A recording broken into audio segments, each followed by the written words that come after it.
JD Cap 26, Sister Tips and Peers and Hobbies. And here we have the GC14. It's similar to the animal model or the ball model. The top is. I'm going to show you how to empty it. So what you want to do is come over here. You see this button right here? Push that in. And you pull out. Pull out. Sorry, guys. You pull out and see this red button?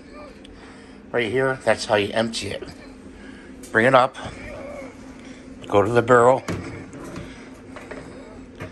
and push that button, and it opens the bottom up, see? Okay? And it empties into the barrel. Then what you want to do, go to the floor, click it down, and close that bottom. Okay? And it closes. Then you go back to the vacuum, and you put it in there, and you click it in. Okay? If you have any questions, let me know. Thanks. Have a good day, and thanks for watching.